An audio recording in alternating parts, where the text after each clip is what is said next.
नमस्कार, स्वागत आप सभी का YouTube channel knowledge TV Haryana. आज 29 नवंबर शनिवार सभी हरियाणा वासियों के लिए 20 बड़ी खबरें सामने आ रही हैं। काम की खबरें, घोषणा, आदेश, ऐलान, क्या है पूरी जानकारी आइए देखते हैं।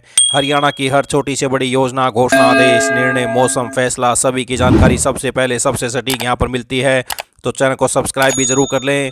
तो चलिए देखते हैं हरियाणा से आज 29 नवंबर 20 बड़ी खबरें, घोषणा, ऐलान। पहली बड़ी खबर, किसानों के लिए बड़ा झटका। प्रदेश में बाढ़ और बारिश से फसलों को हुए नुकसान के मुआवजे के लिए किसानों को अभी और इंतजार करना पड़ेगा। कुछ जिलों में गिरदावरी के कार्य में गड़बड़ी सामने आने के बाद दोबारा से जांच के आदेश दिए गए हैं। सोमवार तक मुख्यालय ने इसकी रिपोर्ट मांगी है। इस रिपोर्ट के बाद यह मुआवजे का फैसला हो सकेगा। हरियाणा राजस्व एवं आपदा विभाग ने फतेहाबाद और अन्य 2-3 जिलों में रैंडम डाटा की जांच की। यहां बुआई से अधिक फसलों के नुकसान का ब्यौरा सामने आते ही दोबारा से क्रॉस जांच के आदेश दिए हैं। मुख्यालय ने यह भी हिदायत दी है कि अगली बार कोई गलती नहीं होनी चाहिए, क्योंकि दोबारा से इसी तरह से जांच होगी और जो भी इस त्रुटि के लिए जिम्मेदार होंगे उन्हें बख्शा नहीं जाएगा। हाल ही में अंतिम गिरदावरी और सत्यापन के कार्य में करीब 11 लाख एकड़ में नुकसान का आकलन किया गया था। इस नुकसान के मुआवजे के लिए करीब 600 से 800 करोड़ रुपए की जरूरत का अनुमान लगाया गया था। अब असल स्थिति दोबारा से जांच के बाद ही पता चलेगी।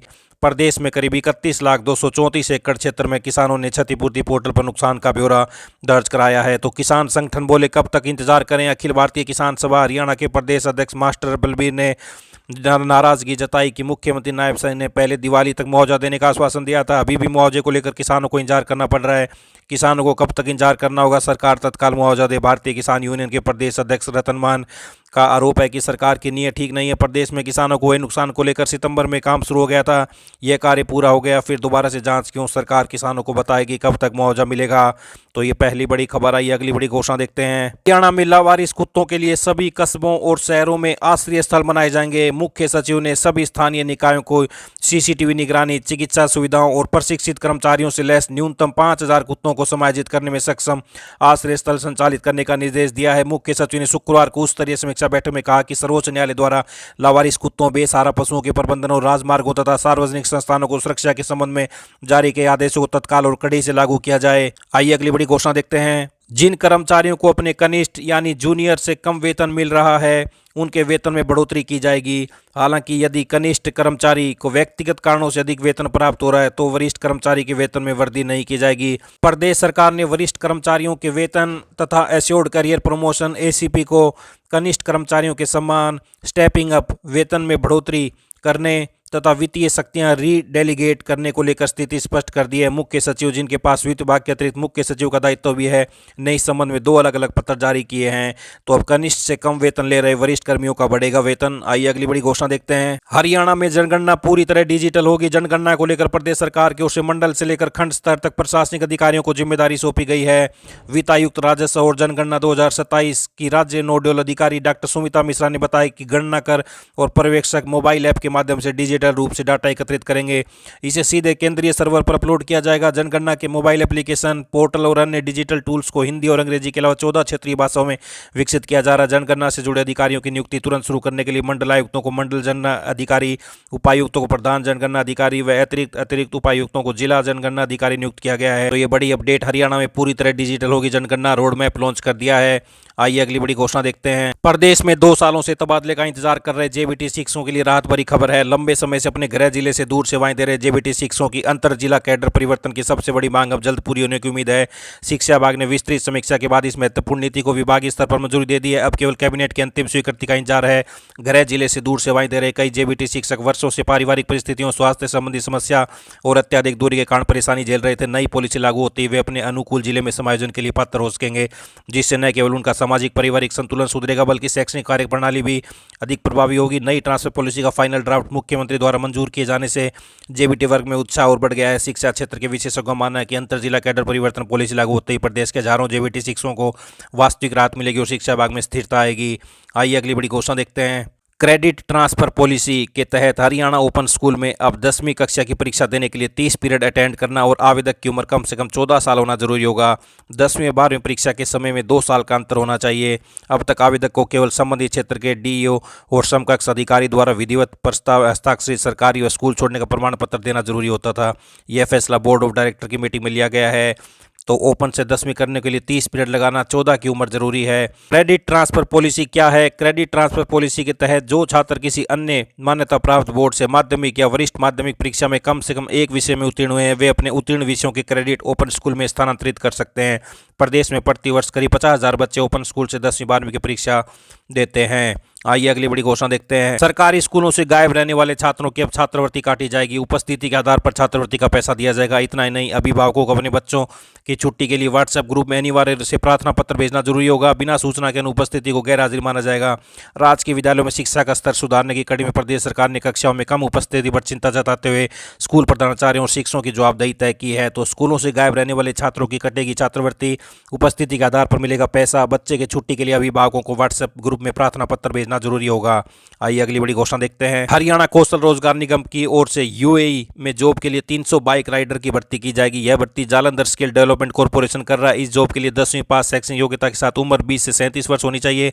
खास बात यह कि चेहरे व गर्दन पर टैटू नहीं होना चाहिए। मासिक वेतन 72,000 से 1,08,000 रुपये मिलेगा। युवा इसके लिए 30 नवंबर तक आवेदन कर सकते हैं। आइए अगली बड़ी घोषणा देखते हैं। जल्द ही आप घर बैठे आधार कार्ड में रजिस्टर्ड मोबाइल नंबर बदल सकेंगे। आधार को रेगुलेट करने वाली संस्था unique identification authority of India UIDAI ने डिजिटल सर्विस की घोषणा की है। इसके जरिए यूजर्स आधार ऐप पर ओटीपी वेरिफिकेशन और फेस ऑथेंटिकेशन से अपना मोबाइल नंबर अपडेट कर पाएंगे। तो जल्द ही बड़ी खुशखबरी है, घर बैठे आधार में मोबाइल नंबर बदल सकते हैं। आइए अगली बड़ी घोषणा देखते हैं। स्टेडियम व खेल उपकरणों की बदहाली के कारण 2 खिलाड़ियों की जान गंवाने के बाद हरियाणा खेल विभाग की नींद खुली है। पहली बार प्रदेश भर के खेल मैदानों और स्टेडियमों का वर्गीकरण किया जाएगा। इस वर्गीकरण के आधार पर खेल अधिकारियों की सीधी जिम्मेदारी निर्धारित होगी और खेल मंत्री खुद इसकी निगरानी करेंगे। तो मैदानों का ऐसे होगा वर्गीकरण: ए ग्रेड में उत्कृष्ट और सुरक्षित वाले ग्राउंड होंगे, बी ग्रेड में सामान्य पर खेलने योग्य होंगे, सी ग्रेड में मरम्मत के बाद उपयोग हो सकते हैं, डी ग्रेड में उपयोग की अनुमति नहीं होगी। 30 दिन में ब्यौरा मांगा है, 3 महीने में सुधार के निर्देश दिए हैं। पंचकुला में खेल राज्य मंत्री गौरव गौतम समीक्षा बैठक करते हुए। आइए अगली बड़ी घोषणा देखते हैं। हरियाणा सरकार के फैसले के बावजूद सरकारी विभागों में ऑनलाइन ट्रांसफर पॉलिसी लागू नहीं हो पा रही है। कई सरकारी विभागों का सर्विस वेरिफिकेशन का डाटा अपडेट नहीं हुआ है। सरकारी विभागों की ओर से जिला और राज्य स्तर पर लगातार अधिकारियों को पत्र भेजे जा रहे हैं। इसके बावजूद अधिकारी अपने काम को लेकर गंभीरता नहीं दिखा रहे। कर्मचारियों के सर्विस वेरिफिकेशन का काम पूरा नहीं होने के चलते ऑनलाइन तबादला नीति को लागू करने में परेशानी आ रही है।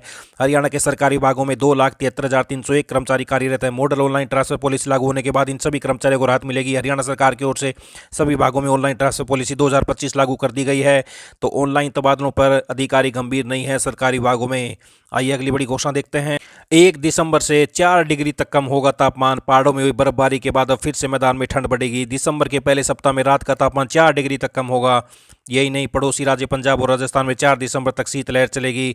इसका असर हरियाणा में भी रहेगा। 30 नवंबर तक प्रदेश के कुछ इलाकों में धुंध पड़ सकती है। प्रदेश में अमूमन 10 दिसंबर के बाद ही धुंध आती है।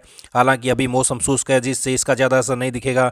सुबह के समय दिल्ली के साथ लगते इलाकों में धुंध छा सकती है।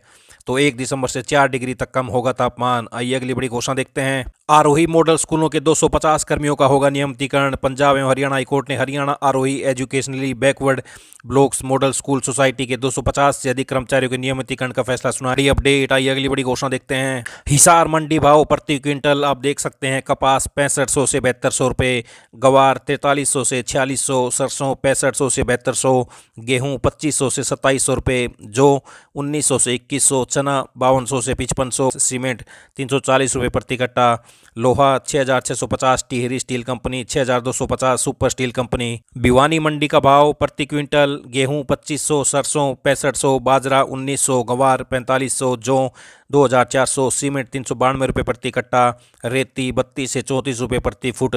महिलाओं की सुरक्षा और सम्मान को ध्यान में रखते हुए अब रात की शिफ्ट में काम शर्तों के साथ संभव है। सुरक्षित ट्रांसपोर्ट से लेकर क्रैच सुविधा तक नए श्रम सुधार हर महिला कर्मी की सुरक्षा सुनिश्चित करते हैं।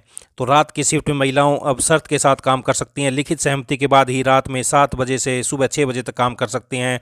नियोक्ता द्वारा सुरक्षित ट्रांसपोर्ट और सुरक्षा व्यवस्था जरूरी है। 50 से ज़्यादा कर्मचारी होने पर क्रैच अनिवार्य या 500 रुपये प्रति माह प्रति बच्चा भत्ता दिया जाएगा। आइए अगली बड़ी घोषणा देखते हैं। हरियाणा में हरियाणा महिला विकास निगम के माध्यम से विधवा या तलाकशुदा महिलाओं को स्वावलंबी बनाने के व्यक्तिगत कारोबार स्थापित करने बैंकों के माध्यम से 3 लाख रुपए तक का ऋण दिलवाने की नई योजना शुरू की गई है। श्रमिकों के लिए कई महत्वपूर्ण अधिकार सुनिश्चित किए गए हैं। नियोक्ता मनमाने ढंग से आपकी सैलरी नहीं काट सकता। केवल अधिकृत कटौती यानी पीएफ और ईएसआई ही मान्य है। कुल कटौती आपके वेतन के 50% से ज़्यादा नहीं हो सकती है। गलती या नुकसान के लिए जुर्माने लगाने से पहले आपको कारण बताना जरूरी है। महत्वपूर्ण सूचना, पोस्ट मैट्रिक छात्रवृत्ति के लिए आवेदन की अंतिम तिथि 30 नवंबर है। विलंब न करें, समय पर आवेदन कर सकते हैं scholarships.gov.in पर। तो 2 दिन बाकी हैं। आपकी मेहनत और बच्चों की शिक्षा का सम्मान सरकार दे रही है। 25,000 रुपये प्रति वर्ष की छात्रवृत्ति, अंतिम तिथि 30 नवंबर 2025। तो ये बड़ी योजना। आइए अगली बड़ी घोषणा देखते हैं। बिजली बचाएं, 2 लाख का इनाम पाएं। नवीन एवं नवीनीकरण ऊर्जा विभाग द्वारा ऊर्जा संरक्षण और सौर ऊर्जा का प्रयोग करने के लिए बिजली की खपत कम करने वाले सरकारी, गैर सरकारी, औद्योगिक और व्यावसायिक संस्थानों के लिए 2 लाख रुपए तक का ऊर्जा संरक्षण पुरस्कार देने की योजना हरियाणा में लागू की गई है। योजना का लाभ लेने के लिए आवेदन की अंतिम तिथि 5 दिसंबर 2025 निर्धारित की गई है।